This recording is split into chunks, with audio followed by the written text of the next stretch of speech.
I never thought I'd become the type of woman who buys an entire cruise ship out of spite. Yet here I stand on the gleaming deck of the Cerulean Empress, watching Prescott Davenshires' face contort in horror as I hand him my platinum card and say the words that would change everything. "I'll take the whole ship, please." The look on his face, that perfect mixture of shock, disbelief, and dawning realization that he had severely underestimated a 73-year-old woman, was worth every penny of the $1.2 million I was about to spend. But I'm getting ahead of myself. You probably want to know how a retired art curator ended up commandeering a luxury cruise liner just to prove a point. Well, grab a cup of tea, settle in, and let me tell you about how I, Eleonora Voss, reclaimed not just my dignity, but my entire sense of purpose after being told I was past my prime. Before we jump back in, tell us where you're tuning in from, and if this story touches you, make sure you're subscribed, because tomorrow, I've saved something extra special for you. I spent 43 years of my life surrounded by beauty. As the head curator at the Northridge Gallery of Modern Art, I dedicated my existence to preserving masterpieces, discovering new talent, and creating experiences that moved people. When I retired 3 years ago, I thought I'd finally have time to experience some of that beauty for myself, instead of just arranging it for others. My late husband, Edmund, and I had always dreamed of sailing around the Kestrel Islands, a remote archipelago known for its turquoise waters and untouched coral reefs. We'd planned to go for our 40th anniversary, but then Edmund's heart gave out just 6 months before, and suddenly, I was alone with a dream that felt impossible to pursue by myself. Time has a way of dulling even the sharpest pains. After 3 years of grieving, of wandering around my empty home, touching Edmund's books, and staring at his side of the bed, I decided it was time. I would honor our dream. I would see those islands, feel the ocean breeze, and perhaps find a way to scatter some of Edmund's ashes in a place he had longed to visit. With newfound determination, I researched luxury cruises that toured the Kestrel Archipelago and found the perfect one. A 12-day voyage aboard the Cerulean Empress, operated by Monarch Maritime. The Empress was everything Edmund would have: loved, intimate yet spacious, elegant without being ostentatious, and most importantly, it stopped at all 7 of the major Kestrel Islands. I spent hours on their website, virtual touring the suites, reading about the gourmet dining options, and imagining myself standing at the railing as we approached the famous limestone cliffs of St. Mallory Isle. For the first time in years, I felt a flutter of genuine excitement. I made an appointment at the Lagoon Bay Resort, where Monarch Maritime had their booking office.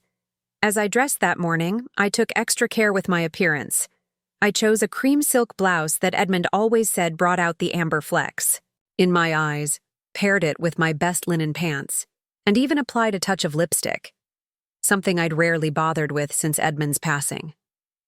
Looking in the mirror, I saw a woman with silver hair swept into an elegant chignon, fine lines etched around her eyes from decades of laughter and concentration, and a posture that still commanded respect.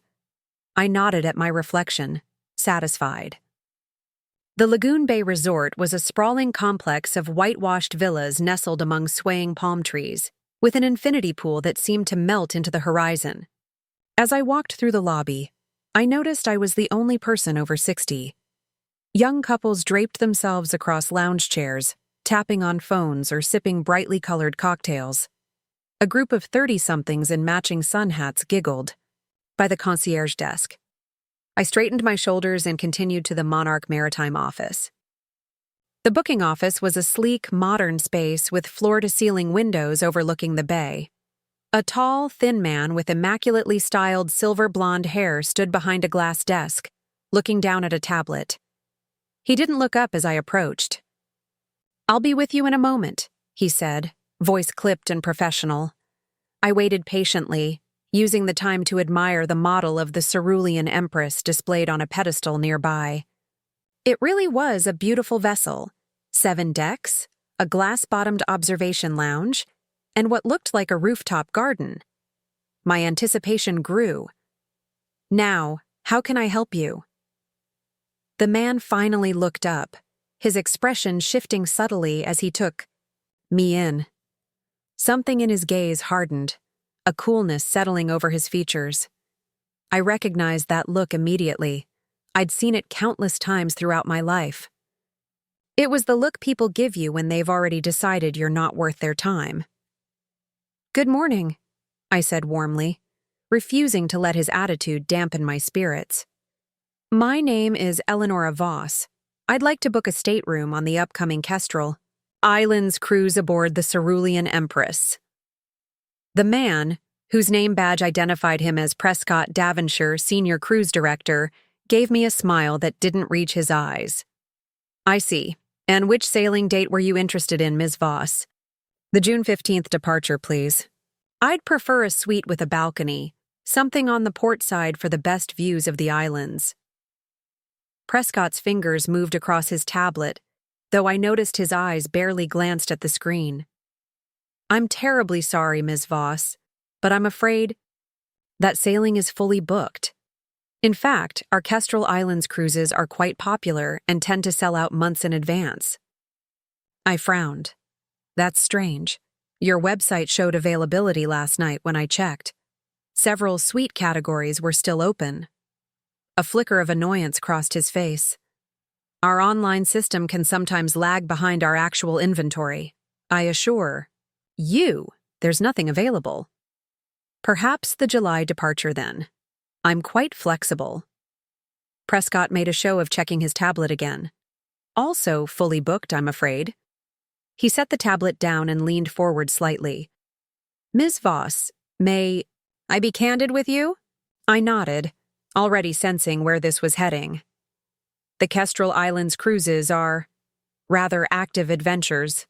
Our guests often participate in kayaking, snorkeling, and hiking excursions.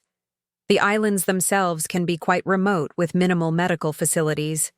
Given certain considerations, perhaps one of our river cruises through wine country would be more suitable. Those tend to be popular with our mature guests. Much more relaxed pace, excellent accessibility features." I felt heat rising to my cheeks, but kept my voice steady. "Are you suggesting I'm too old for this cruise, Mr. Davonshire?" He had the grace to look slightly uncomfortable, but his eyes remained cold. "Not at all. I'm simply trying to match you with an experience that would be more appropriate and enjoyable for someone of your life stage. I assure you I'm perfectly capable of handling an active adventure. I swim 3 times a week, practice yoga, and until last year I climbed the bell tower at the Northridge Gallery every morning, all 127 steps." Prescott's smile became strained. "I'm sure you're quite fit for your age, Ms. Voss. However, the Cerulean Empress caters to a certain demographic. Our activities, entertainment, and even dining options are designed with a younger clientele in mind. I would hate for you to spend a considerable sum only to find yourself out of place." I studied him for a moment, taking in his perfectly pressed blazer with the monarch maritime crest, his manicured nails, the way he seemed to look through me rather than at me. In that moment, I saw every person who had ever underestimated me, from the board members who initially resisted my appointment as head curator. "But she's so young and a woman," to the artists who questioned my understanding of their work, to the doctors who spoke to Edmund about my condition while I sat right there. "I see," I said finally. "And if I were to bring along a younger companion, my niece perhaps, would you suddenly discover availability then?" His smile became smug. "You're welcome to check back, of course. Cancellations do occur." Just then, the door to the office opened, and a woman strode in. She was perhaps in her 50s, expensively dressed in a white linen suit, multiple tennis bracelets jangling on her wrist, large sunglasses pushed up into her perfectly highlighted blonde hair. "Prescott, darling," she trilled, completely ignoring my presence. "I simply must switch cabins.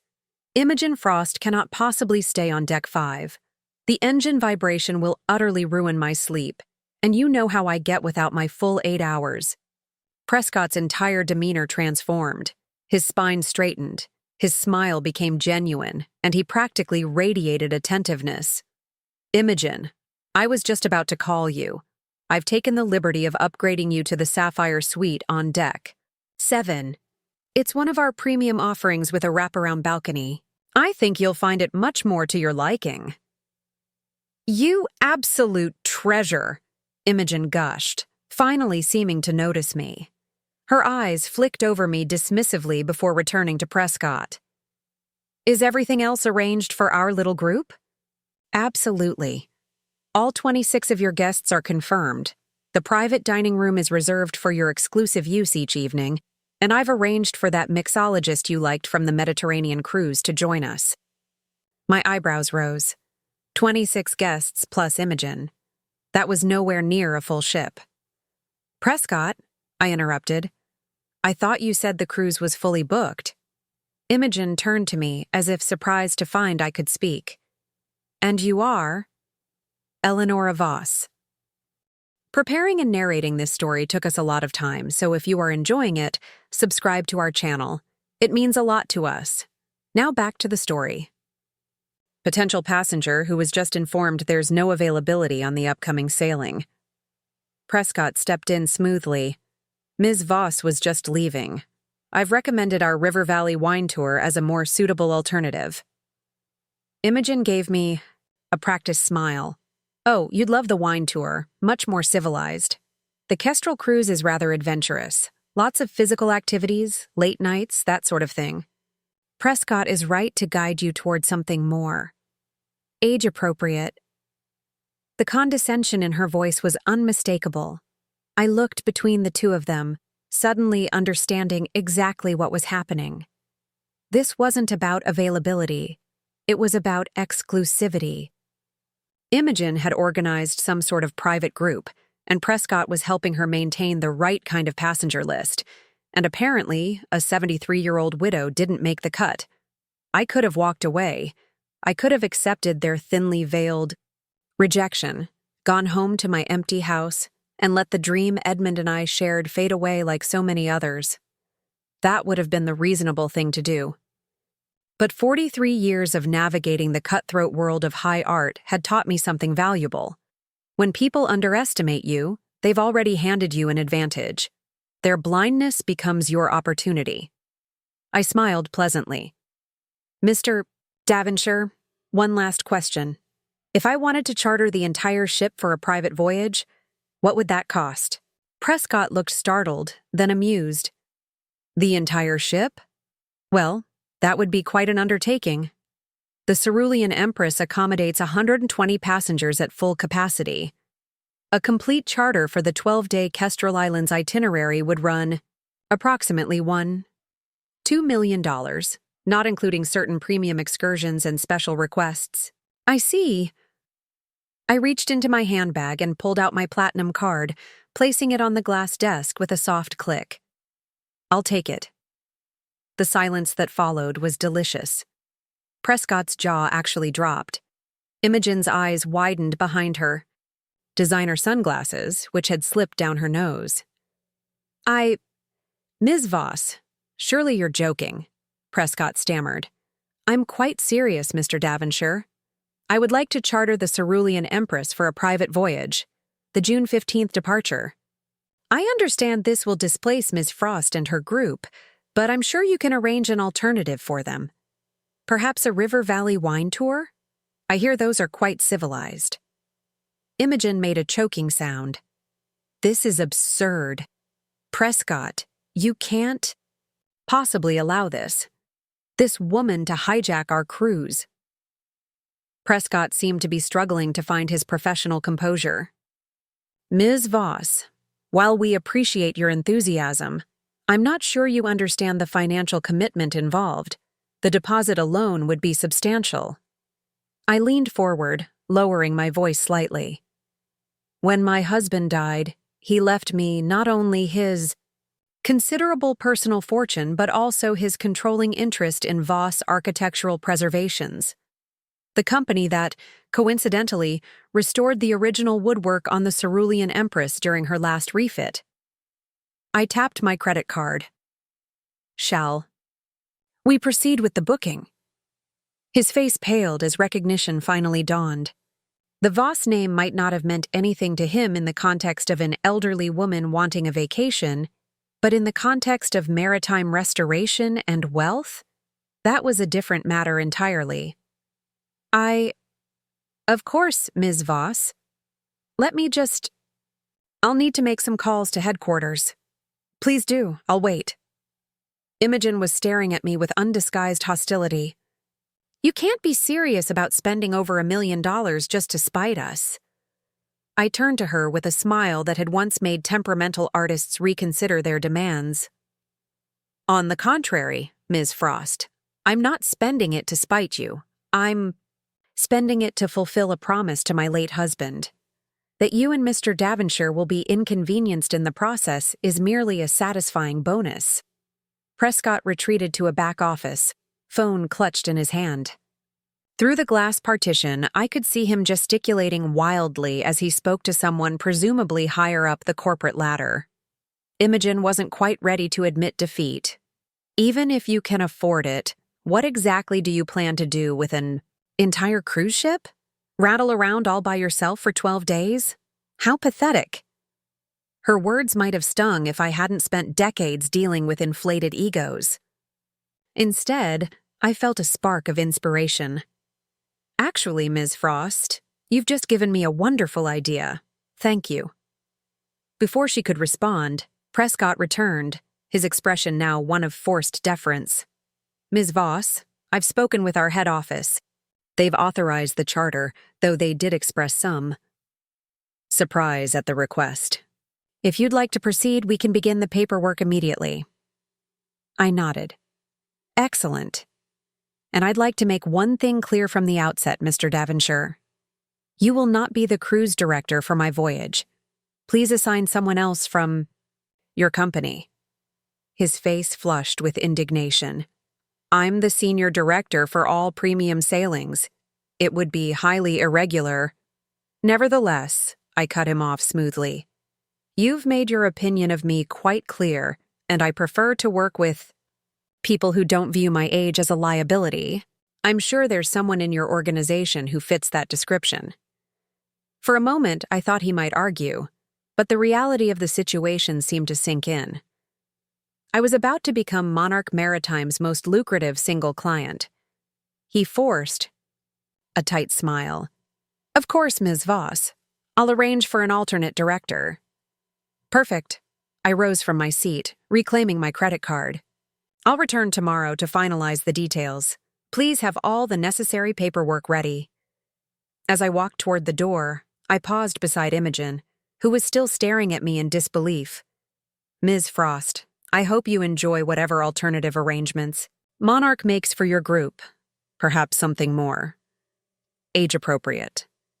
I left the Monarch Maritime office with my head high and my heart pounding with a mixture of exhilaration and disbelief at my own audacity. Had I really just committed to spending $2 million on a cruise ship? Yes.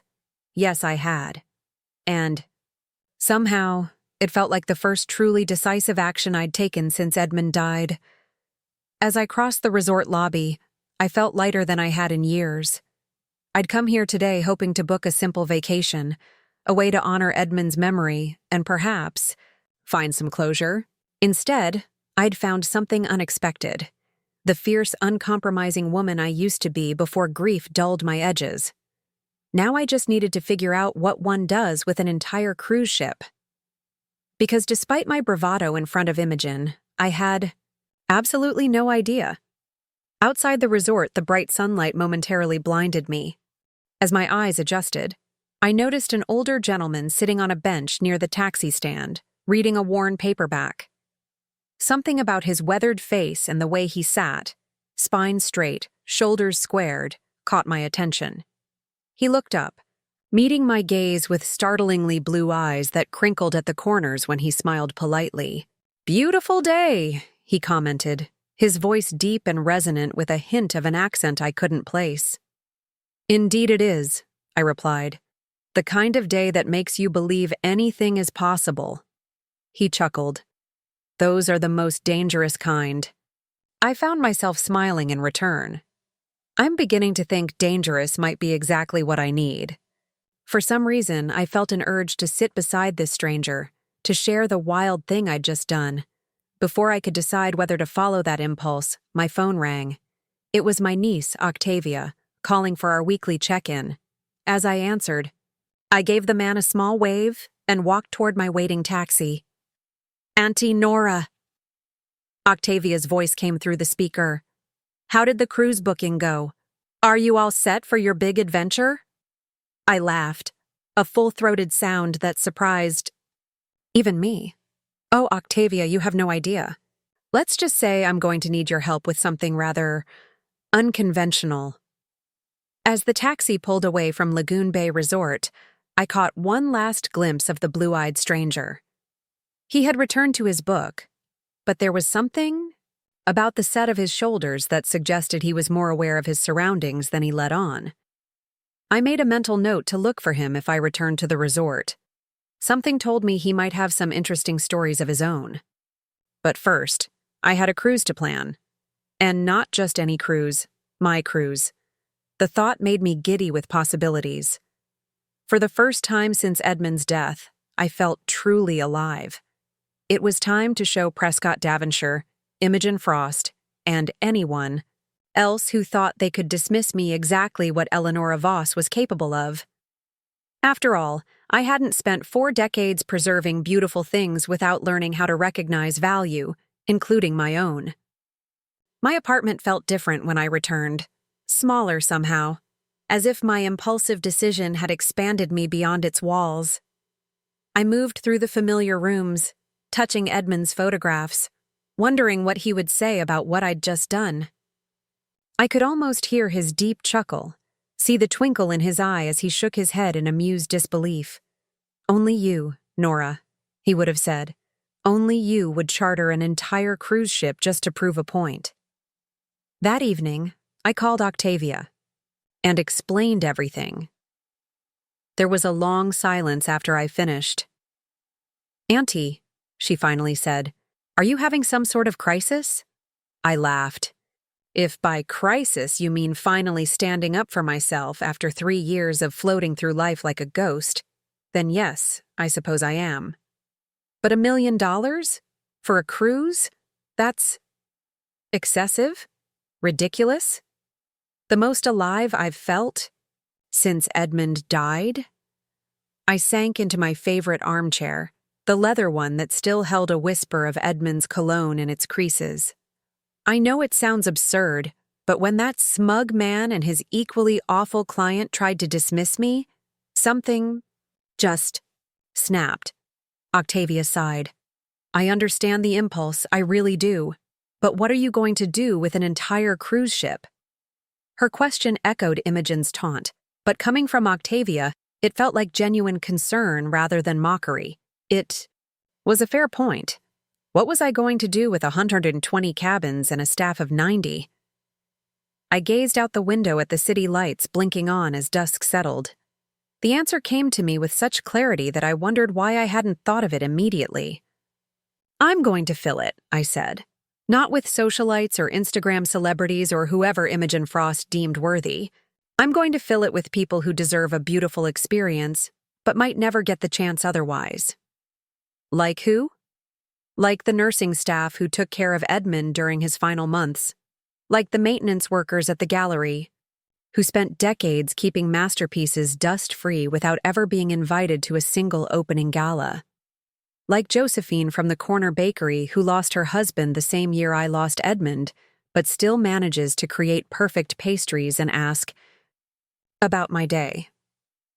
I could hear Octavia's smile through the phone. That's actually lovely, Auntie. Will you help me? I have 3 weeks to fill a ship, and I haven't planned a large event since the Modernist retrospective in 2018. Of course I will, she replied without hesitation, but on one condition. Name it. I get to come too. It's been ages since we've had a proper adventure together. I felt a rush of affection for my niece. Octavia had been the only family member who called regularly after Edmund passed, the only one who didn't treat me like I might shatter if she mentioned his name. She was sharp and kind in equal measure, a successful journalist with a talent for uncovering stories others missed. Having her along would make the journey infinitely better.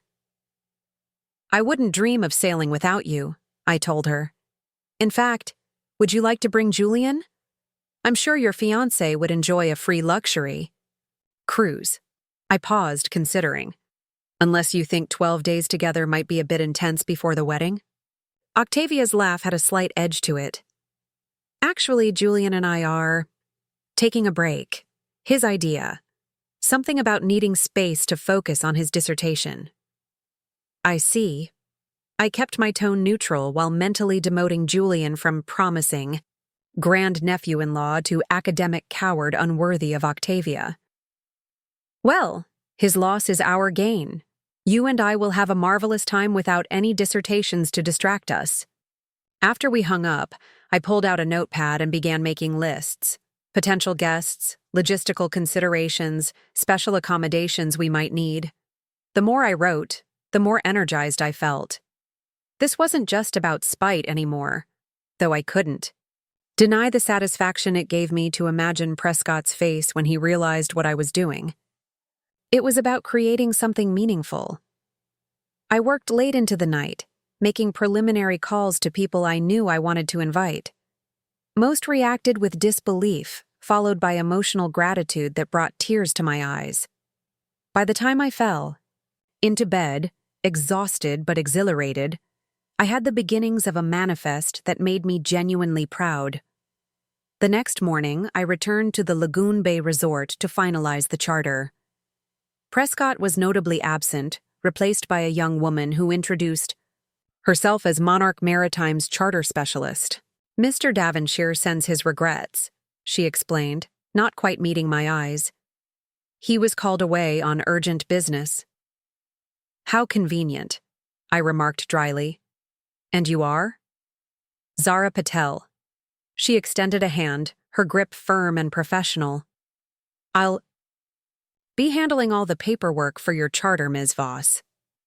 Unlike Prescott, Zara treated me with genuine respect, patiently explaining the various options for staffing, catering, and excursions. She didn't bat an eye when I mentioned my plans to fill the ship with my own guests, simply noting it down and asking if I'd need assistance with coordinating their travel arrangements. That would be helpful, I admitted. My niece and I are managing the invitations, but I hadn't considered how everyone would get to the departure port. Zara nodded, making a note. We can arrange transportation packages at a discounted rate. Now, regarding the cruise director, we've selected several candidates who might be suitable. Perhaps you'd like to review their profiles? She handed me a tablet displaying the photographs and biographies of 3 Monarch Maritime employees. I skimmed through them, finding each perfectly adequate but somehow uninspiring. These were corporate cruise directors, trained to deliver a standardized experience. I wanted something different. Is there any possibility of hiring someone external? I asked, returning the tablet. Someone not currently employed by Monarch? Zara looked surprised. It's unusual, but not impossible. Did you have someone specific in mind? I thought of the blue-eyed man on the bench, the one with the weathered face and the hint of an accent. There had been something intriguing about him, something that suggested he might approach things differently than a corporate director would. Not yet, I replied, but I'd like the option to bring someone in if I find the right person. I'll make a note of it, Zara said. You'd need to submit their credentials for approval, of course, and they'd have to agree to certain company policies. But given the nature of this charter, I think we can accommodate special requests. By lunchtime, the paperwork was complete. The deposit transferred, and the Cerulean Empress was officially mine for 12 days. I walked out of the Lagoon Bay Resort feeling both exhilarated and slightly terrified. What had started as an impulsive act of defiance had become very real, with very real consequences, fiscal and otherwise. As I waited for my taxi, I scanned the resort entrance, half hoping to see the blue-eyed stranger again. The bench where he'd sat was empty. Disappointed without quite knowing why, I was about to turn away when a deep voice spoke from behind. "Your congratulations on your acquisition." I turned to find him standing there, the same worn paperback tucked under his arm. Up close, I could see that his hair was the silver gray of storm clouds, his face lined like a map of a well-traveled life. "Excuse me?" His eyes, even bluer in the direct sunlight, crinkled with amusement. "The Cerulean Empress. I understand she's yours now, at least temporarily." I narrowed my eyes. "How could you possibly know that?" "Resort staff gossip," he shrugged. "Apparently Ms. Frost has been making quite a scene about being displaced from her cruise. The story has spread faster than a nor'easter." "Are you a guest here?" I asked, noticing he wore no resort wristband. "No, just a man who enjoys good coffee and better people watching." He extended a hand. "Thaddeus Merrick. Most people call me Thad." I accepted his handshake, finding his palm calloused in a way that suggested practical work rather than leisure sports. "Eleonora Voss. People usually call me Eleonora, but I've always wished for a nickname." "Then Nora it is," he decided, releasing my hand. "If you don't mind my asking, what does one do with an entire cruise ship? Besides making entitled socialites throw tantrums, which is admittedly a worthwhile endeavor on its own." His directness was refreshing after the carefully constructed politeness of the resort staff. I found myself telling him about my plan to fill the ship with deserving people who would never normally experience such luxury. Thad listened without interrupting, his expression thoughtful. When I finished, he nodded slowly. A generous gesture, and a pointed statement rolled into one. "I like it." "The problem is," I admitted, "I've never organized anything like this before. Art exhibitions, yes. Charity galas, certainly. But a 12-day voyage for over 100 people, many of whom have never been on a cruise? I'm not sure where to begin." "Well, you'll need someone who knows the ship," Thad said. "Someone who understands not just the vessel itself, but the rhythm of life at sea. The way time works differently when you're surrounded by water. The particular needs that arise when people are confined together, even in luxurious confinement." "I suppose you're right." I sighed. "Monarch is providing candidates for cruise director, but they all seem rather corporate." Thad's eyes gleamed with what might have been mischief. "What if I told you I might know someone better suited to your unconventional journey?" "I'd say I'm interested." My taxi pulled up, but I waved it on, suddenly more intrigued by this conversation than I was concerned about getting home. "I spent 40 years in the merchant marine," Thad said. "Captained everything from container ships to luxury liners. Retired 5 years ago when the shipping company decided experience was less valuable than the ability to work 20-hour days without complaint." Understanding dawned. "Are you suggesting yourself for the position?" He smiled, a flash of white teeth against his tanned skin. "I'm suggesting that if you're going to do something extraordinary, you shouldn't settle for ordinary guidance." I studied him, this stranger who wasn't really a stranger anymore. There was something about him that inspired confidence, a steadiness, a quiet assurance that came from decades of responsibility. And beneath that, a spark of something playful, something that made me think he might understand exactly what I was trying to achieve with this trip. "Do you have a business card, Captain?" "Merrick? I believe we have some matters to discuss." He reached into his pocket and pulled out not a card, but a small, smooth stone. "I don't believe in cards. Too easy to lose." He handed me the stone. "But if you turn that over, you'll find my number. An old sailor's trick. A message that won't dissolve in water." Sure enough, when I flipped the stone, there was a phone number neatly etched into its surface. "Call when you're ready to talk ships," he said, then nodded politely and walked away before I could respond. I looked down at the stone in my palm, cool and solid against my skin.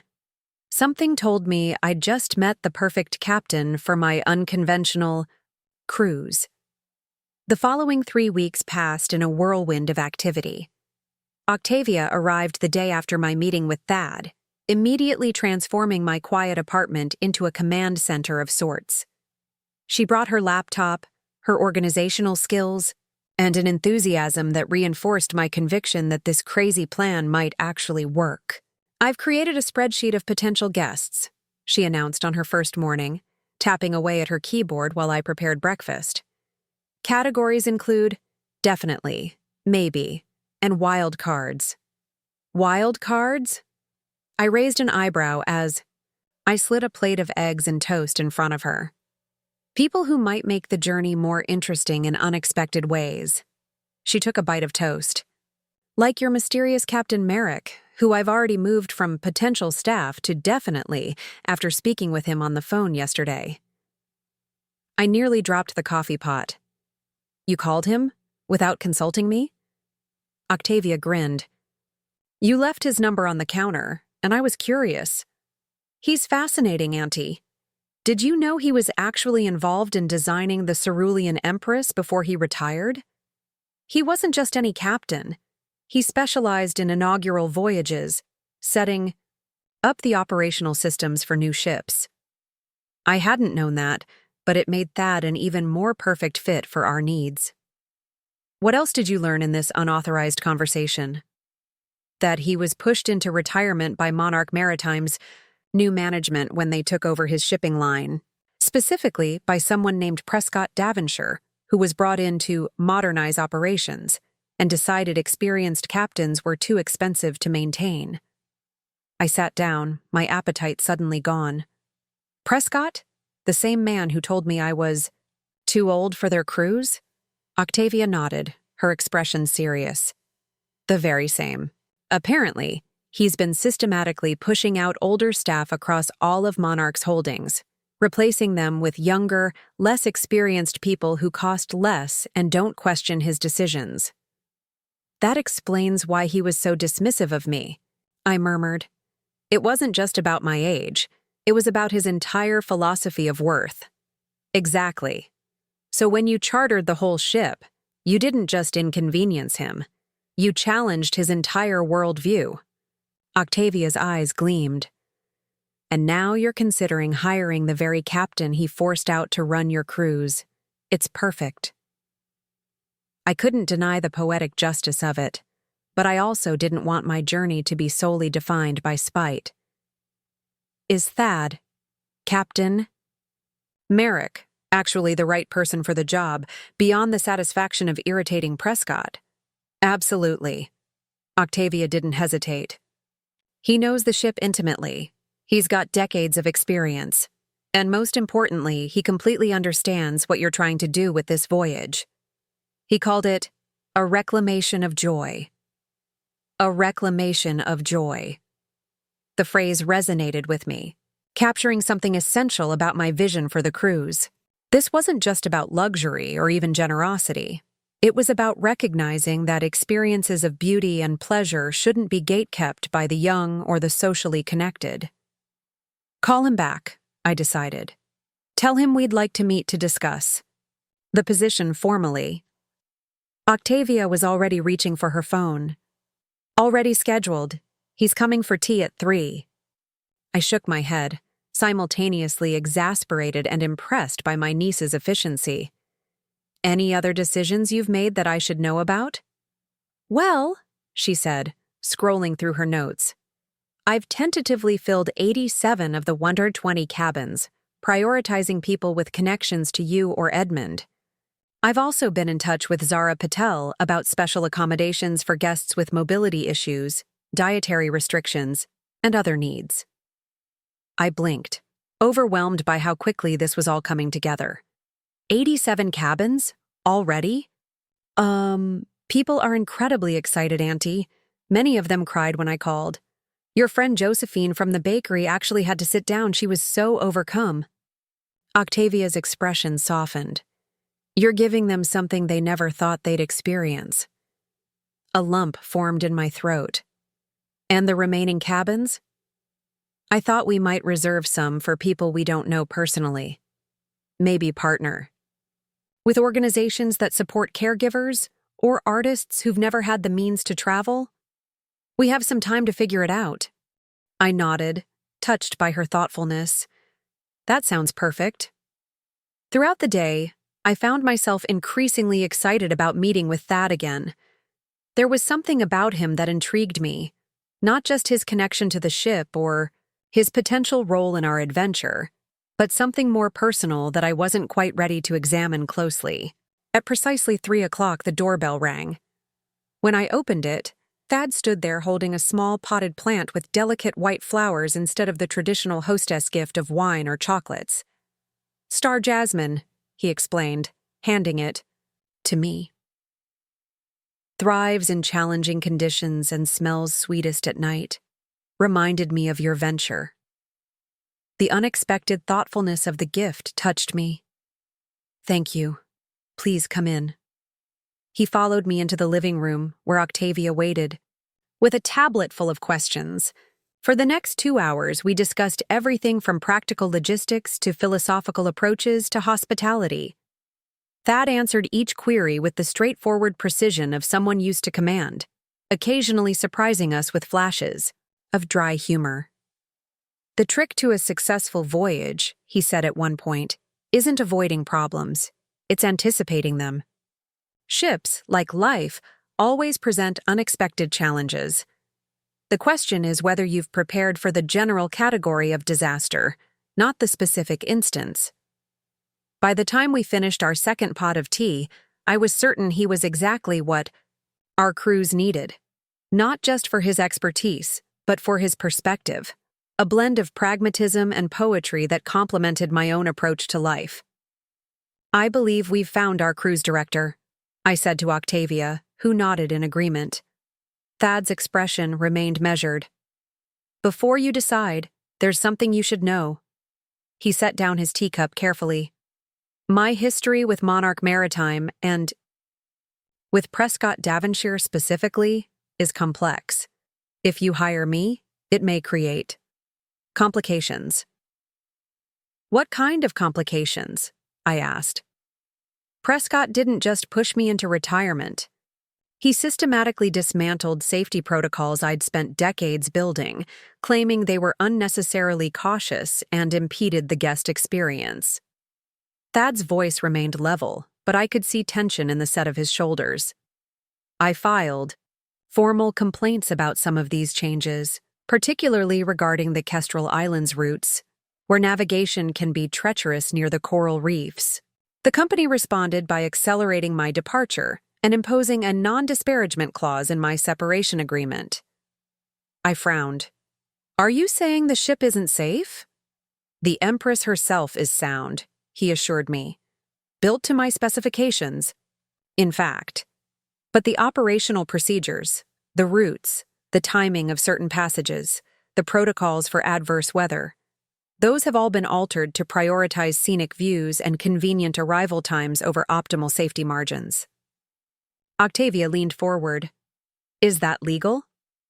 It's questionable, but difficult to prove problematic until something goes wrong, Thad replied. My point is, if you hire me, Prescott will see it as a direct challenge to his authority and judgment. He may make things difficult. I considered this new information, turning it over in my mind. The idea that Monarch Maritime might be cutting corners on safety was concerning, but it also added another dimension to my chartered voyage. Perhaps this wasn't just about reclaiming joy for my guests, but about reclaiming proper stewardship of a beautiful ship. Captain Merrick, I said finally, if anything, what you've just told me makes me more certain that you're the right person for this position. I chartered this ship because I refused to be dismissed due to my age. It seems you and I share a common cause. A smile slowly spread across his face, reaching all the way to those remarkably blue eyes.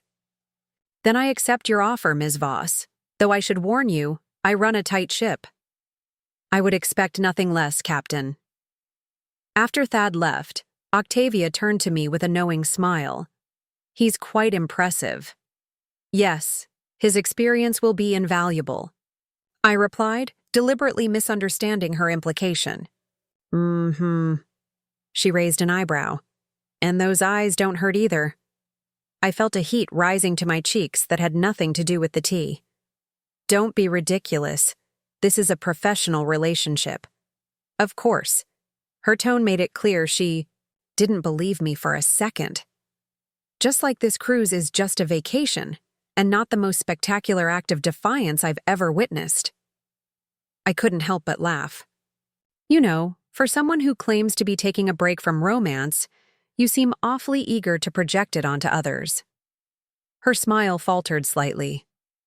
Touché. But my point stands. There's more than one kind of reclamation happening on this journey. I chose not to argue, partly because I wasn't entirely sure she was wrong. The following week brought a flurry of final preparations. We filled the remaining cabins with nominees from local community organizations, home health aides, literacy, volunteers, shelter workers who rarely took time for themselves. Each new addition to our passenger list made me more confident in the purpose of our journey. Thad proved to be an invaluable partner in the planning process.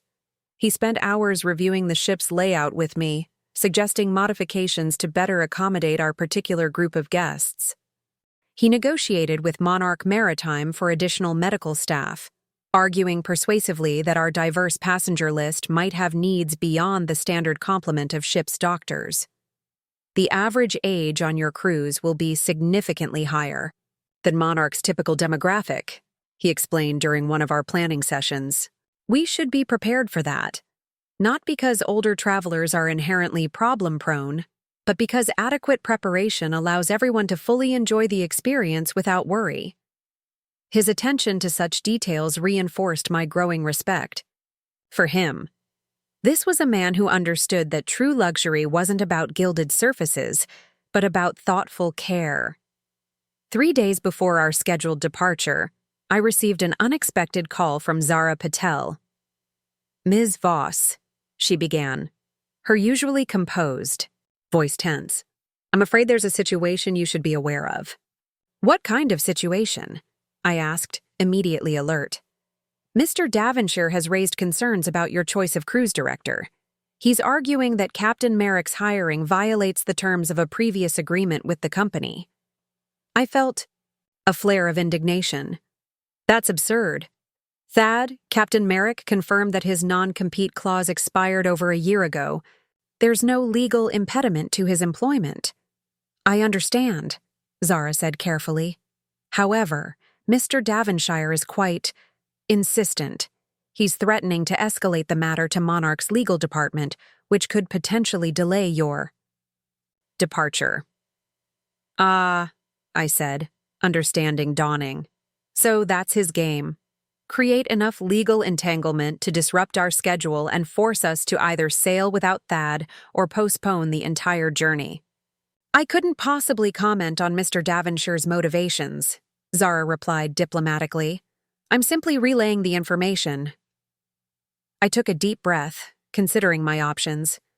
Prescott clearly hoped I would panic at the prospect of delay, perhaps even cancel the charter altogether. He underestimated my resolve. Please inform Mr. Davonshire that I look forward to receiving any legal correspondence regarding this matter, I said calmly. My attorney will be delighted to review it. In the meantime, our preparations will continue as planned. After hanging up, I immediately called Thad to warn him about this development. I expected something like this, he said, unsurprised. Prescott doesn't like losing control, and between your charter and my involvement, he's lost quite a bit of it. Will this cause problems for you? I asked, suddenly concerned that I might have dragged him into a difficult situation. Nora, he said, using the nickname he'd given me with easy familiarity. I've navigated through typhoons and political standoffs in foreign ports. Prescott Davonshire is, at worst, a moderate squall. His confidence reassured me. Still, I feel responsible. This is becoming more complicated than I anticipated when I impulsively chartered a ship. The most worthwhile journeys often are, Thad replied. But here's something to consider. Prescott isn't just objecting to my presence because of some old grudge. He's worried about what I might notice, what I might tell you about how Monarch operates now. I frowned. You think there's more to his opposition than personal animosity? I think, Thad said carefully, that the Kestrel Islands route has become particularly lucrative for Monarch under a new operational model that prioritizes exclusive access to certain locations. Access that might not align with environmental regulations or local conservation efforts. You're suggesting they're doing something illegal? I'm suggesting that when we reach the islands, we should pay close attention to exactly where we're permitted to go and who's enforcing those permissions. The conversation left me troubled, but also more determined than ever to proceed with our plans.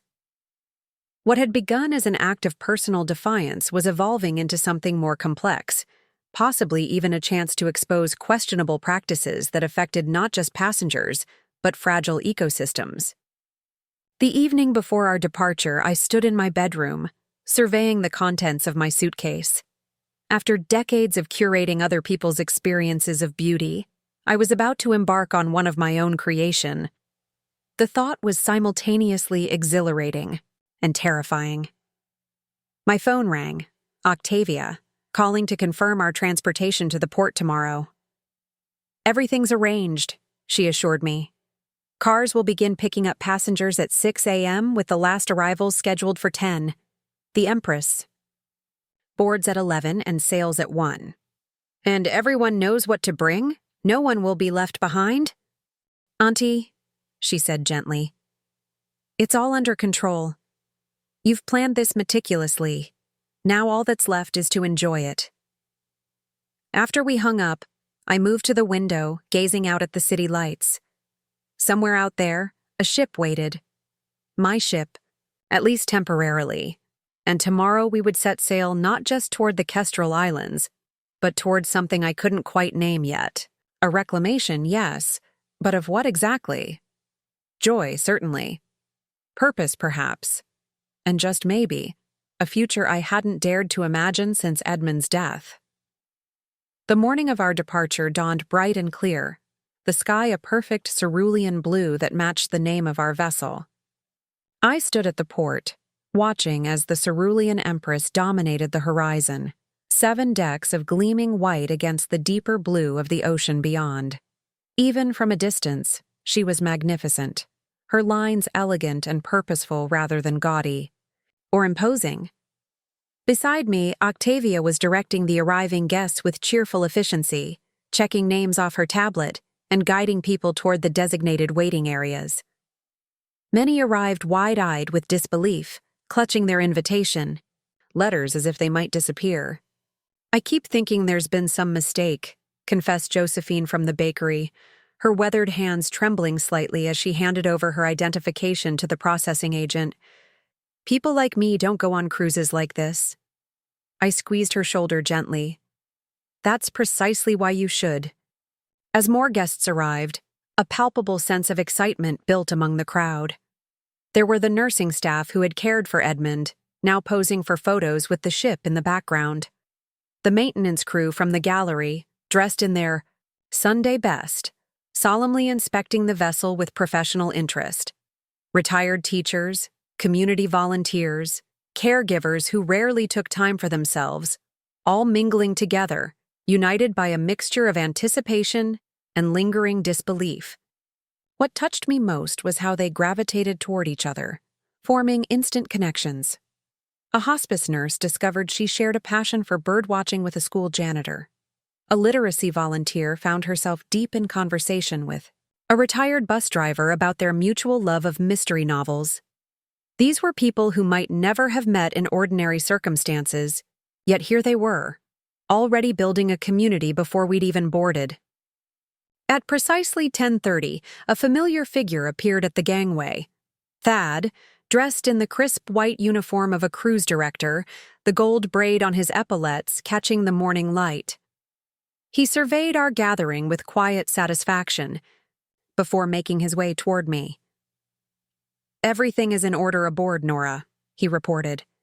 "The crew has been briefed on our special circumstances, and they're eager to welcome your guests. I've personally inspected all the public areas and made some minor adjustments to enhance accessibility." "Thank you, Captain." I found myself oddly affected by the sight of him in uniform, the authority it conferred sitting naturally on his shoulders. "Any sign of trouble from our friend Prescott?" Thad's expression remained neutral, but I caught a flicker of something in his eyes. "Nothing official, but I did spot a familiar face during my inspection. Ms. Frost appears to have booked passage as a regular passenger."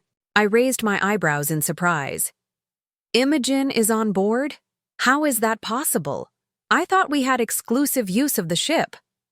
"You do, for all intents and purposes, but there's a clause in the charter agreement allowing Monarch Maritime to maintain a small presence, supposedly for quality control and liability purposes. It's standard in their contracts." He glanced around to ensure we weren't overheard. "What's not standard is Imogen Frost being selected as that representative." I felt a flicker of unease. "She must be working with Prescott. Do you think they're planning to interfere somehow?" "Almost certainly." Thad's voice was calm but resolute. "But let them try. This is our voyage now, not theirs." His confidence steadied me. With a final glance at the assembled guests, I nodded. "Then I believe it's time to board." Thad offered me his arm with old-fashioned courtesy. "May I escort you aboard, Ms. Voss?" I placed my hand in the crook of his elbow, feeling the solid warmth of him through the crisp fabric of his uniform. "Lead the way, Captain Merrick." Walking up the gangway with Thad beside me and our unusual passenger list behind us, I felt a surge of emotion that caught me off guard. This wasn't just a vacation or even just a gesture of defiance. It was a declaration of sorts. A statement about who deserved beauty and luxury and extraordinary experiences, a recalibration of value. The moment we stepped onto the main deck, I knew we had created something special. The crew lined the entrance, not with the mechanical smiles of people fulfilling a corporate mandate, but with genuine welcome. Thad had clearly briefed them well on the nature of our journey. As our guests flowed aboard, many pausing to take photos or simply to absorb the splendor of the ship, I watched their expressions transform. The initial disbelief gave way to delight, to a childlike wonder that transcended age or background. For many, this was the first time they'd been treated as valued guests rather than as workers, caregivers, or support staff. The ship itself seemed to embrace us. Its elegant public spaces, designed for Instagram-perfect moments, now played host to authentic joy. In the grand atrium, with its sweeping staircase and crystal chandelier, an elderly janitor waltzed with his wife of 50 years while fellow passengers applauded. In the observation lounge, with its panoramic windows and plush seating, a group of home health aides who normally saw only the inside of other people's houses now gasped at the expansive ocean views. By early afternoon, everyone was settled into their staterooms, and the ship had pulled away from the dock. I stood at the railing, watching as the shoreline receded, feeling the gentle vibration of the engines beneath my feet. There was something profoundly satisfying about the moment, a sense of embarking not just on a physical journey, but on something more transformative. "Penny for your thoughts," Octavia said, joining me at the railing. I smiled. "I was just thinking that Edmund would have loved this. Not just the ship or the destination, but the purpose behind it all. He always believed that beautiful things shouldn't be hoarded. He would be so proud of you." She linked her arm through mine. "I know I am." We stood in companionable silence, watching the coastline fade into a distant smudge on the horizon. Finally, Octavia spoke again, her tone deliberately casual. "So, Captain Merrick seems quite capable." I gave her a sidelong glance. "Indeed, We're fortunate to have his expertise. And those eyes. She sighed dramatically. The color of a perfect summer sky. Octavia, I warned, though I couldn't help but smile. What? She grinned innocently. I'm just making an objective observation about our cruise director's excellent qualifications. I shook my head, refusing to be drawn into her teasing. Shouldn't you be checking on the welcome reception preparations? Going right now. She gave my arm a squeeze before departing. But this conversation isn't over, Auntie. Left alone with my thoughts, I had to admit, if only to myself, that Thad's presence added a dimension to this journey I hadn't anticipated. It wasn't just his competence or his understanding of what we were trying to achieve. There was something else, something I hadn't felt in a very long time. A spark, a possibility. I pushed the thought aside. This cruise was about reclaiming joy for a group of deserving people, not about my personal life. There would be time to sort through unexpected feelings later. The welcome reception was scheduled for 6 o'clock in the main ballroom.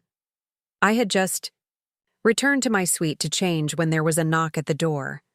Opening it, I found Zara Patel, the charter specialist from Monarch Maritime, looking distinctly uncomfortable.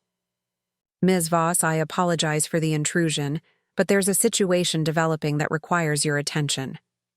I gestured for her to enter. What's happened? Ms. Frost is demanding access to the captain's table for dinner tonight. She claims it's her right as Monarch's representative to participate in all formal events. Zara's professional composure slipped slightly, revealing genuine distress. I've explained that, as the charterer, you determine the seating arrangements, but she's being quite insistent. I sighed. So it begins.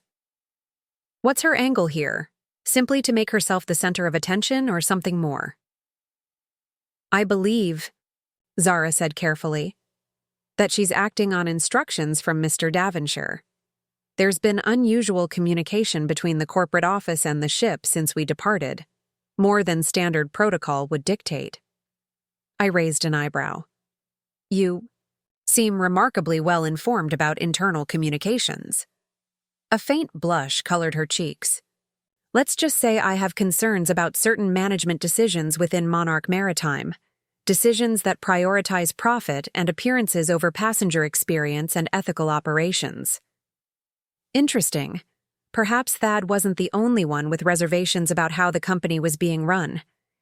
Tell Ms. Frost that she's welcome to attend the reception as Monarch's representative, but the captain's table has already been assigned to long-serving community members as honored guests.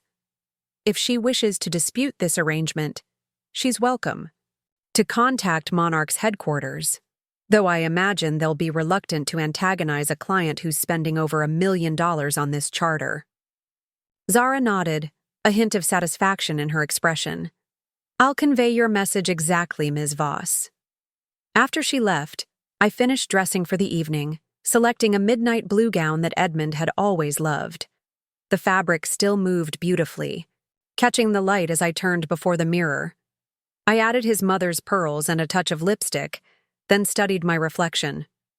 The woman who looked back at me wasn't the grief-shadowed widow who had hidden from life for 3 years. She wasn't exactly the driven curator I'd been before Edmund's death either. She was someone new, or perhaps someone who had always been there, waiting for the right moment to emerge. The welcome reception was in full swing when I arrived. The ballroom had been transformed with subtle maritime-themed decorations, no garish cruise ship cliches, but elegant arrangements that reference the sea without overwhelming the senses. Thad's influence, I suspected. Our guests mingled with obvious delight, many dressed in their finest clothes, yet maintaining that wonderful, unself-conscious joy I'd noticed earlier. These weren't people who took luxury for granted. They were savoring every moment, every detail. I made my way through the crowd, greeting people individually, listening to their first impressions of the ship. Everywhere, I heard variations on the same theme. I never thought I'd experience something like this, or I still can't believe I'm here. Their genuine appreciation made every dollar spent feel worthwhile. Across the room, I spotted Imogen Frost holding court with a small group of crew members. She wore a white designer dress that probably cost more than some of our guests earned in months, her hair and makeup flawless, jewelry glittering at her throat and wrists. She looked exactly like what she was, a woman accustomed to being the most important person in any room. Our eyes met briefly. The flash of hostility in hers confirmed what I already suspected. She wasn't here to observe, but to interfere. I gave her a pleasant smile and deliberately turned away, refusing to let her presence affect my enjoyment of the evening. Minutes later, I felt a light touch on my elbow. Turning, I found Thad beside me, resplendent in his formal uniform. "The reception appears to be a success," he observed, his eyes taking in the animated crowd.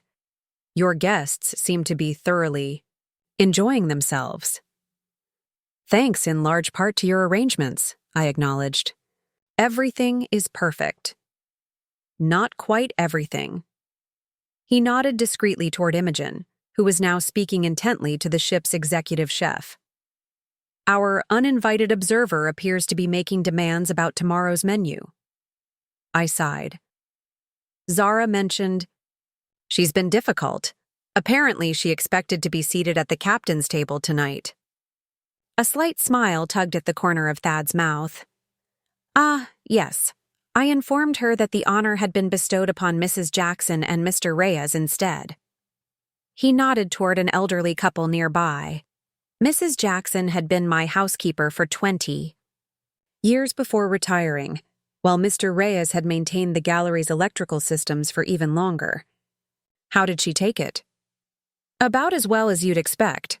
There was mention of her connections at Monarch Maritime and how certain people would be hearing about this." His blue eyes crinkled with amusement. I assured her that I would personally ensure those people received a full account of her behavior. I couldn't help but laugh. "You don't intimidate easily, Captain Merrick. A necessary quality when facing down storms, both meteorological and human." He offered me his arm. "Dinner is about to be served. May I escort you to your table?" The dining room was arranged with numerous small tables rather than the traditional large banquet setup, creating a more intimate atmosphere. I'd requested this configuration to facilitate conversation among our diverse group of guests, wanting to encourage new connections. As we moved toward my assigned table, we passed Imogen, who had been seated at a perfectly lovely table, but clearly not one she deemed prestigious enough. The look she gave me could have frozen seawater. "Enjoying your cruise, Ms. Frost?" I inquired pleasantly. "Hardly," she sniffed. "The company leaves much to be desired." "I'm so sorry to hear that. Perhaps next time you'll be more successful in preventing people like us from booking passage." I smiled sweetly. "Oh, wait. There won't be a next time, will there? Since I've chartered the entire ship." Her face flushed with anger. But before she could respond, Thad smoothly guided me away. "Best not to engage," he murmured close to my ear. "She's looking for confrontation." "You're right, of course." I took a calming breath. "I shouldn't let her provoke me." "On the contrary," he said, surprising me. "I think a little provocation might be exactly what you need after years of quiet dignity. I'm merely suggesting we choose our battles strategically." His understanding, not just of the situation but of me, was uncanny. How had this man I'd known for mere weeks gained such insight into my character? Dinner was a magnificent affair, the chefs clearly putting forth their best efforts.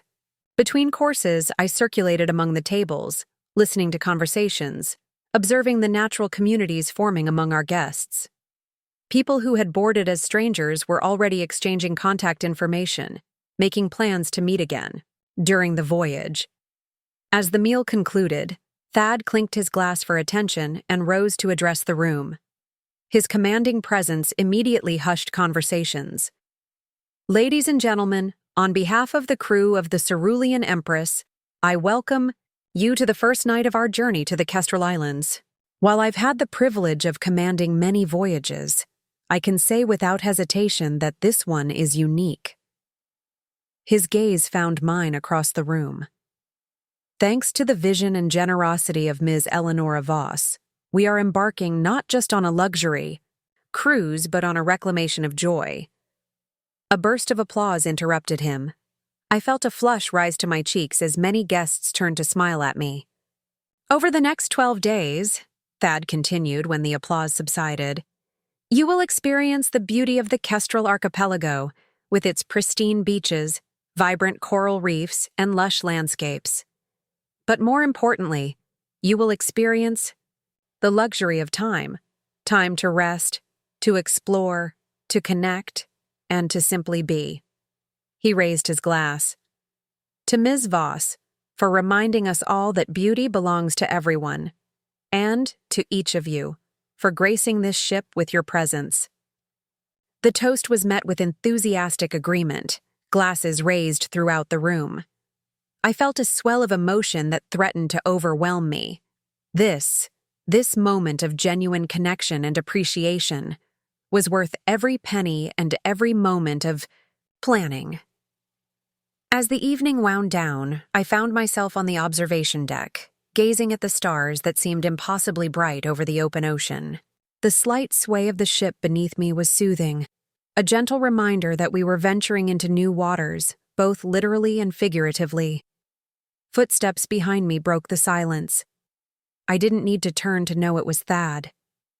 "Quite a night," he said, coming to stand beside me at the railing. "Indeed." I glanced at him, noting how the moonlight silvered his hair. "Your toast was lovely. Thank you. I meant every word." He looked out at the dark expanse of water, his profile strong against the night sky. "You've created something remarkable here, Nora. Not just a vacation, but a statement about value and dignity." His understanding of my intentions touched me deeply. "It started as an impulsive act of defiance," I admitted. "I didn't fully comprehend what it would become." The best journeys often begin that way. We set sail for one destination and discover others along the route. He turned to face me fully. "Speaking of which, there's something we should discuss regarding our itinerary." The shift in his tone alerted me. "Is there a problem?" "Not yet, but I've been reviewing the navigation. Charts for our approach to the Kestrel Islands. The course Monarch has plotted takes us through what's known as the labyrinth, a complex channel of coral formations that's notoriously difficult to navigate, especially for a vessel of this size." I frowned. "Is that unusual?" "Very. The standard approach is to circle around to the Eastern Passage. It adds perhaps an hour to the journey, but is significantly safer. Yet our official instructions insist on the labyrinth route. Couldn't it be for the views? You mentioned the coral formations." "Possibly." He didn't sound convinced. "But there's more. Once we reach the main island, we're scheduled to dock at a private cove rather than the main harbor. Again, unusual and potentially problematic from a safety perspective." I was beginning to understand his concern. "You think there's something deliberate about these choices? Something beyond standard tourist routing?" "I do, particularly given what I know about some of Prescott's other operational changes." Thad's expression was grave. "The Kestrel Islands are protected by stringent environmental regulations.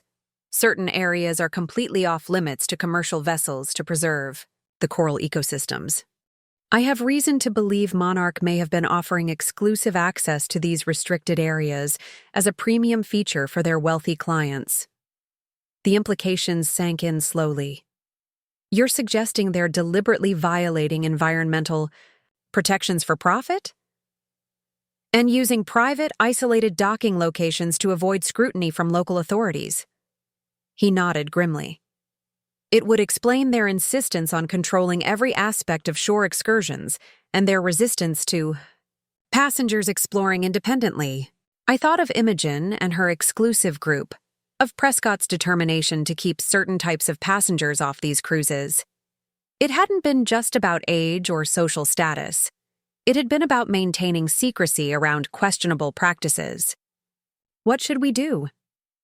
For now, observe. I've already adjusted our course to avoid the labyrinth. Safety concerns give me that authority as cruise director. But I want to see exactly what facilities they've established at this private cove. What kind of arrangements they've made with local officials, if any. I nodded slowly. Imogen's presence makes more sense now. She's not just here to be difficult, she's monitoring us, ensuring we follow their established patterns. Precisely. Thad's eyes met mine, serious yet somehow reassuring. This voyage may involve more than we initially anticipated, Nora. Are you prepared for that possibility? The question hung between us in the night air. Was I prepared to turn what had begun as a personal statement into something potentially more consequential? To possibly challenge not just Prescott's social elitism, but corporate malfeasance. I thought of Edmund, of his lifelong commitment to preserving beauty for future generations. I thought of our guests, people who understood the value of stewardship and care. Yes, I said finally. I'm prepared. Something in Thad's expression shifted, a deepening of respect, and perhaps something more. I had a feeling you would be. We stood in silence for a moment, the gravity of our conversation settling around us. Then, with a deliberate lightness, Thad changed the subject. Did you notice Josephine from the bakery dancing with Dr. Martinez after dinner? Apparently, they discovered a mutual passion for 1940s jazz. I smiled, grateful for the shift. I did. And Mrs. Chen from the gallery office has organized a mahjong tournament for tomorrow afternoon. They've taken over the card room. Your guests are certainly making themselves at home. His tone was approving. The crew is quite taken with them, you know. They're not used to passengers who actually look them in the eye and learn their names. Common courtesy shouldn't be remarkable, I observed. And yet it is. He smiled, wryly. Another form of reclamation, perhaps. We fell into comfortable conversation, discussing the day's events, plans for tomorrow, the small moments of connection we'd each observed. The weight of our earlier discussion remained, but it was balanced now by the simple pleasure of shared observations, of mutual understanding. When I finally retired to my suite, I found myself filled with a quiet anticipation that had nothing to do with luxury accommodations and everything to do with purpose. We were sailing toward something unexpected, a confluence of personal redemption and larger principles. I fell asleep to the gentle rocking of the ship, dreaming of coral formations rising from the ocean floor, of paths chosen and waters yet to be navigated. The following days settled into a rhythm that felt both luxurious and purposeful. Each morning brought new activities: yoga on the deck at sunrise, art classes in the afternoon, dance lessons in the evening. Our guests embraced every opportunity, with enthusiasm, many trying things they'd never imagined themselves doing. Mrs. Jackson, who had cleaned other people's homes for 50 years, discovered a talent for watercolor painting. Mr. Reyes, who had spent his career in basement electrical rooms, turned out to be a natural at ballroom dancing. Josephine from the bakery revealed she'd always wanted to try rock climbing and conquered the ship's climbing wall to thunderous applause from her new friends. I watched these transformations with deep satisfaction, occasionally catching Thad's eye across a room, sharing silent acknowledgement of what was unfolding. He had integrated himself seamlessly into our unusual community, treating every guest with the same dignified respect, remembering names and preferences, creating an atmosphere of inclusion that pervaded the entire ship. Only Imogen Frost remained apart, watching our activities with thinly veiled disdain. She made frequent calls from her suite, speaking in hushed tones that abruptly silenced whenever anyone approached. Her presence was a reminder of the undercurrents beneath our journey, the questions still to be answered when we reached the Kestrel Islands. On the 5th day, as we sailed through calm seas under a perfect blue sky, I was reading in a quiet corner of the deck when a shadow fell across my book. Looking up, I found Zara Patel standing before me, her expression troubled. "Ms. Voss, might I have a word in private?" I closed my book and nodded toward the empty chair beside me. "Of course. Is something wrong?" She sat, glancing around to ensure we weren't overheard. "I've been monitoring communications between Ms. Frost and the corporate office. There's been unusual activity. Encrypted messages, references to contingency plans if you deviate from the approved itinerary." "I see." I kept my expression neutral. "And why are you sharing this with me?" Zara hesitated, then seemed to come to a decision. "Because I've worked for Monarch Maritime for 5 years, and in that time, I've seen troubling changes. When Prescott Davonshire took over operations, the company's priorities shifted from excellence to exclusivity, from proper maritime practice to profit margins." She leaned forward slightly. "Captain Merrick isn't the only one who objected to these changes. He was just the most vocal, the most difficult to silence. And now you're concerned about what might happen when we reach the islands." She nodded. "The Kestrel Islands routes have been Prescott's pet project. He personally oversees every aspect of those cruises, including which areas guests can access. Areas that, according to my research, should be completely off-limits to commercial vessels." Her confirmation of Thad's suspicions sent a chill through me. "Have you spoken to Captain Merrick about this?" "Not directly. I wanted to approach you first." She straightened her shoulders. "Ms. Voss, I care about this company and the principles it was founded on. What's happening now? The environmental violations, the shortcuts on safety protocols, the systematic age discrimination. In both hiring and passenger policies, it goes against everything Monarch once stood for." I studied her for a moment, assessing her sincerity. "What do you suggest we do?" "Document everything. When we reach the islands, note exactly where we dock, what areas we're taken to, who interfaces with local authorities, or doesn't. If Monarch is indeed violating protected areas for profit, there will be evidence. We just need to gather it." Her determination impressed me. This wasn't just a disgruntled employee, but someone with a genuine ethical concern. "I'll speak with Captain Merrick. We'll need his expertise to recognize what's standard practice and what isn't." Zara nodded, looking relieved. "Thank you for taking this seriously. I should get back to my duties before Ms. Frost notices my absence." She rose to leave, then paused. "Your cruise. It's shown me what Monarch could be again, how it could operate with integrity while still providing a beautiful experience. Thank you for that reminder." After she departed, I sat for a long while watching the ocean slide by outside the railing. What had begun as a personal journey of reclamation was expanding into something larger, a chance to challenge not just individual prejudice, but systematic exploitation. That evening, I shared Zara's information with Thad during our now regular nighttime conversation on the observation deck. His expression grew increasingly grim as I relayed the details. "This confirms my suspicions," he said when I finished. "Prescott has found a way to monetize exclusivity at the expense of environmental regulations. He offers his wealthy clients access to pristine, protected areas, knowing they'll pay premium prices for unspoiled experiences that are meant to remain unspoiled precisely because no one is supposed to access them." And Imogen Frost's group was one such client, I realized. That's why she was so incensed when I chartered the ship. It wasn't just about losing her vacation. It was about losing her exclusive access to prohibited areas. Thad nodded. "Exactly. And now she's here to ensure we follow the same route, the same protocols, to prevent any deviation that might expose their operation." But why would Monarch risk it?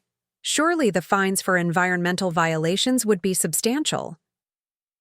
Only if they're caught. Thad's expression was somber.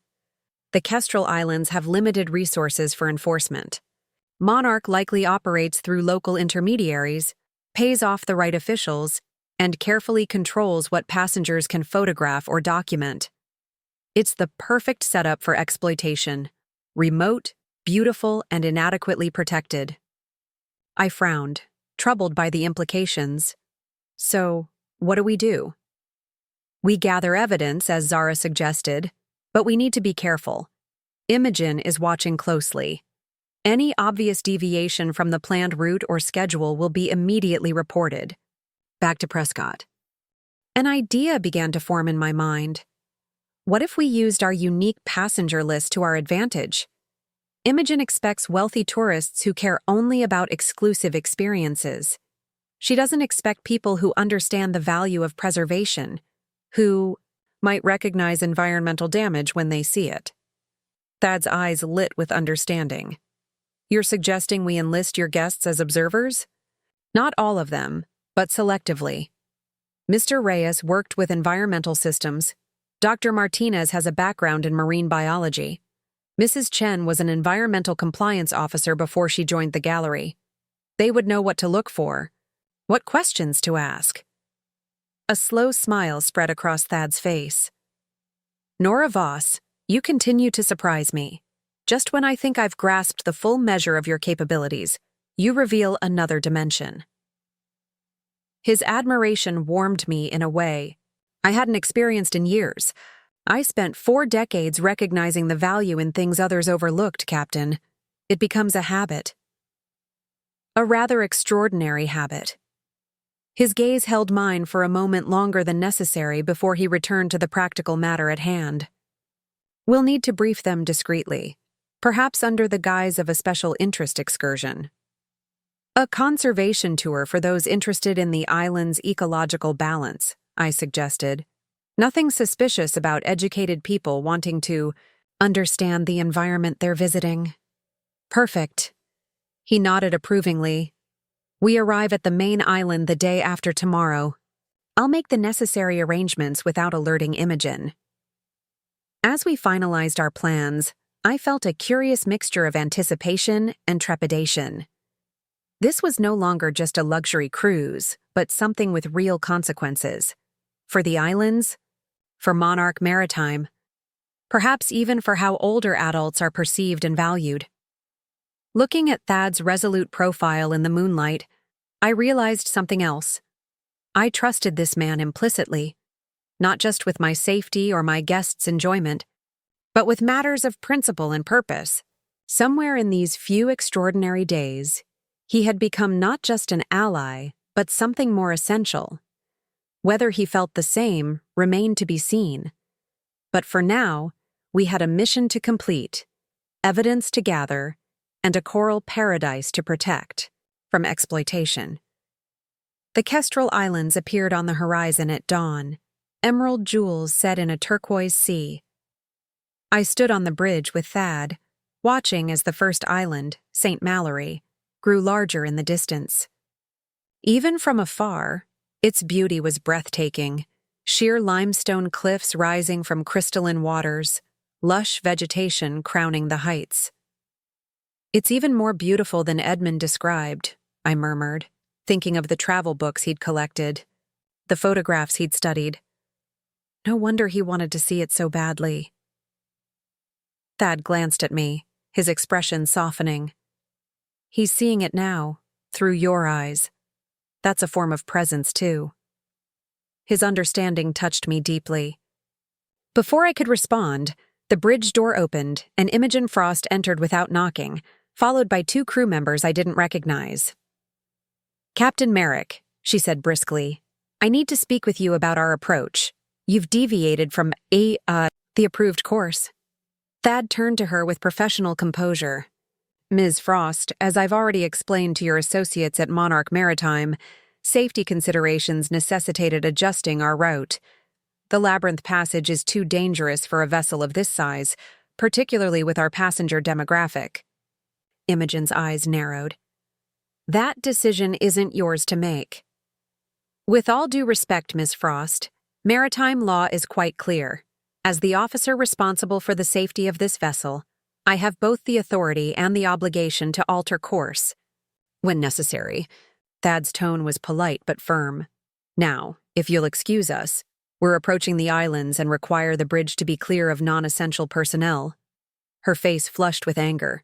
This isn't over, Captain. She turned on her heel and stalked out, the crew members trailing behind her. She'll contact Prescott immediately, I observed once the door closed. Undoubtedly. Thad turned back to the navigation controls. But it changes nothing. We proceed as planned, documenting everything. The next few hours were a flurry of activity as we prepared to dock. I met privately with the small group of guests we'd selected for our conservation tour, explaining our concerns about potential environmental violations. Their response was immediate and unanimous. They were eager to help. I spent 30 years monitoring water systems, Mr. Reyes said, his weathered face serious. I know what pollutants look like, how they affect marine ecosystems. If they're damaging the reefs, I'll spot it. And I can document any protected species being disturbed, added Dr. Martinez. I may be a pediatrician now, but I studied marine biology as an undergraduate. Those textbooks never quite leave your head. Their willingness to help reinforced my conviction that we'd created something special with this cruise, a community of people who understood that true luxury included responsible stewardship. As the Cerulean Empress approached the main island, I noticed something odd.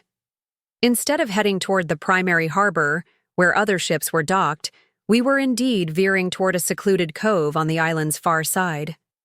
Is this the private docking area you mentioned? I asked Thad quietly. He nodded, eyes alert as he scanned the coastline. Constructed within the last 3 years, according to local records. Permits were fast-tracked through unusual channels. Through binoculars, I could make out a small dock and what appeared to be a welcome center of sorts. Several vehicles waited nearby, not the usual array of tour buses, but sleek private transportation. Everything about the setup suggested exclusivity rather than standard tourism infrastructure. As we docked, Imogen reappeared, now dressed for tea, an excursion in expensive resort wear, her manner brisk and authoritative.